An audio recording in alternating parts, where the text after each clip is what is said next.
तारीख 6 मार्च सन 1897। स्थान लाहौर। शाम के करीब 7:15 बजे का वक्त था। एक मजहबी मुसलमान पीठ पीछे खंजर छिपाकर आगे बढ़ रहा था। जैसे ही वो एक घर के सामने आया तो ठिठक गया और आवाज दी कि मुझे मुसलमान से हिंदू बनना है। घर के अंदर 39 वर्ष का एक युवक कागज पर कुछ लिख रहा था। तो आवाज सुनकर युवक बाहर आया, पूछा, आप कौन हैं? बस मजहबी मुसलमान ने एक साथ खंजर से कई वार किए और भाग गया। घायल युवक को तुरंत अस्पताल पहुंचाया गया, पर उनको बचाया नहीं जा सका। अगले दिन लाहौर का जन समुदाय इस निर्भीक युवक के बलिदान पर अत्यंत क्षुब्ध था। जब अंतिम यात्रा निकली तो सड़कों पर हर जगह फूल ही फूल दिखते थे। लोगों की आंखों में आंसू तो शरीर में एक नया आवेग था। देखकर लग रहा था जैसे एक धर्मवीर युवक के बलिदान ने संपूर्ण हिंदू जाति को नया जीवन प्रदान कर दिया हो। साहस की एक अनूठी बाढ़ सी आ गई थी। तभी लाला लाजपत राय जी सामने आए और अपने आंसुओं को अपनी पलकों में दफन करते हुए अपनी श्रद्धांजलि में कहा कि पंडित लेखराम कलम की तलवार लेकर कार्य क्षेत्र में आया। विरोधियों की छावनी में भगदड़ मच गई। किसमें इतना साहस था कि सामने आए? किसमें इतनी हिम्मत थी जो उनके सवालों के जवाब दे पाए? जब कोई जवाब नहीं दिया गया तो निर्दयी व क्रूर हत्यारे ने एक धर्मवीर की हत्या का पाप अपनी गर्दन पर ले लिया। अगर आज की भाषा में कहें तो ये एक आतंकी हमला था, जो समय अभिव्यक्ति की स्वतंत्रता पर मजहब विशेष द्वारा किया गया था। इस हमले में जिनकी हत्या की गई थी, इस निर्भीक युवक का नाम था पंडित लेखराम जी, जो कुलियाते आर्य मुसाफिर के नाम से हमेशा के लिए अमर हो गए। हिंदू धर्म के प्रति अनन्य निष्ठा रखकर धर्म प्रचार में अपना जीवन समर्पण करने वाले धर्मवीर पंडित लेखराम का जन्म अप्रैल 1958 में अविभाजित भारत के एक जिला झेलम की तहसील चकवाल के एक गांव सैदपुर में हुआ था। ये उस समय की कहानी है जब देश गुलामी की जंजीरों में जकड़ा हुआ था। तो हिंदू धर्म से लोगों को मुसलमान और ईसाई बनाया जा रहा था। हिंदी और संस्कृत भाषा मानो अमावस्या के चंद्रमा की भांति अस्त थी, क्योंकि उर्दू एवं फारसी उस समय राजकाज तथा शिक्षा की भाषा के नाम पर विराजमान थी। इसी उर्दू और फारसी में पढ़कर पंडित लेखराम बड़े हुए और 17 वर्ष की अवस्था में वो पुलिस में भर्ती हो गए। पर मन कचोटने लगा। मन में अनेकों जिज्ञासाएं खड़ी हो रही थी। आत्मा देश और अपने धर्म के लिए कुछ करने के लिए मचल रही थी। पंडित जी ने नौकरी से 1 माह का अवकाश लिया और ऋषि दयानंद जी से मिलने अजमेर चले गए। महर्षि दयानंद जी के कहे एक एक शब्द और वाक्यों से उनकी सभी जिज्ञासाएं शांत हुई।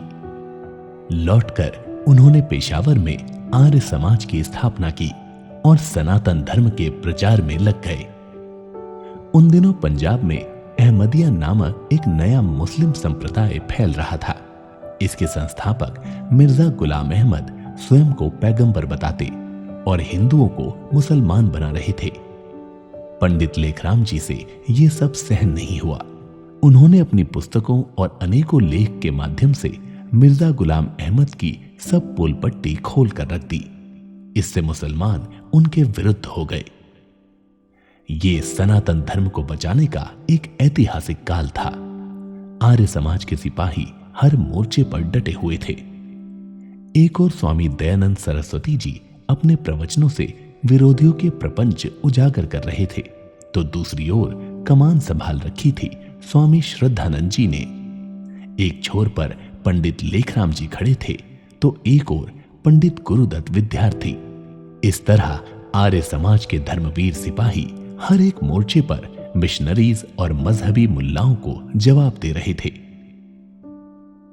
इस बढ़ती ताकत से घबराकर विरोधियों ने स्वामी जी को जहर दे दिया। महर्षि दयानंद जी के देहांत के बाद पंडित लेखराम जी को लगा कि सरकारी नौकरी और धर्म प्रचार साथ साथ नहीं चल सकता, तो वो उपदेशक बन गए। इस नाते उन्हें अनेक स्थानों पर प्रवास करने तथा पूरे पंजाब को अपने शिकंजे में जकड़ रहे इस्लाम को समझने का अवसर मिला। अब जहां लोग उनकी आवश्यकता का अनुभव करते, पंडित जी कठिनाई की चिंता किए बिना वहां पहुंच जाते थे। एक बार उन्हें पता लगा कि पंजाब के दोराहा गांव का एक व्यक्ति हिंदू धर्म छोड़ रहा है। वो तुरंत रेल में बैठकर उधर चल दिए, पर जिस गाड़ी में वो बैठे वो दोराहा स्टेशन पर नहीं रुकती थी। इसीलिए जैसे ही दोराहा स्टेशन आया, लेखराम जी गाड़ी से कूद पड़े। उन्हें बहुत चोट आई। कहा जाता है कि जज्बे को मारने का कोई हथियार आज तक नहीं बना। बस घायल पंडित जी उक्त व्यक्ति के घर पहुंचे। जब उस व्यक्ति ने लहूलुहान पंडित लेखराम जी का ये समर्पण देखा तो उसने धर्म त्याग का विचार ही त्याग दिया। पंडित जी के व्यवहार से ऐसा लगता है कि मानो बड़े से बड़े संकट को भी वो कोई महत्व नहीं देते थे। उनके पिताजी की मृत्यु हुई तो भी वो घर में न रुक सके, बस अंत्येष्टि में गए और चल पड़े। उन्हें भाई की मृत्यु की सूचना धर्म प्रचार यात्रा के दौरान ही मिली, फिर भी प्रचार में ही लगे रहे। एक कार्यक्रम के पश्चात दूसरे और दूसरे के पश्चात तीसरे में और तो और इकलौते पुत्र की मृत्यु से भी विचलित न हुए। पत्नी को परिवार में छोड़कर फिर चल पड़े। दिन रात एक ही धुन थी कि सनातन इस वैदिक धर्म का प्रचार सर्वत्र करूं। एक ऐसी लगन मानो जैसे साक्षात मृत्यु को ललकारते थे। अब उनका नाम विधर्मियों के लिए खौफ बन चुका था। सिंध से ईसाई मिशनरीज उनका नाम सुनते ही भागने लगी। हैदराबाद के मौलवी उनके सामने निरुत्तर थे, तो उत्तर प्रदेश के गंगोह जिला सहारनपुर में शुद्धि ऐसी चलाई कि मुसलमान हिंदू बनने लगे। यानी मुजफ्फरनगर से लेकर पेशावर तक जहां भी किसी हिंदू पर जरा सा आघात होता, लेखराम जी न दिन देखते न रात, बस वहीं पहुंच जाते। मात्र 39 वर्ष के इस युवक के शब्दों, उनकी लेखनी से वो लोग घबरा उठे जो कहते हैं कि हमने भारत पर 800 वर्ष राज किया। जब उनसे पंडित लेखराम जी की लेखनी का कोई उत्तर नहीं दिया गया, तो 6 मार्च 1897 को आतंक का रास्ता अपनाया और सनातन धर्म के इस महावीर धर्मवीर योद्धा की धोखे से हत्या कर दी।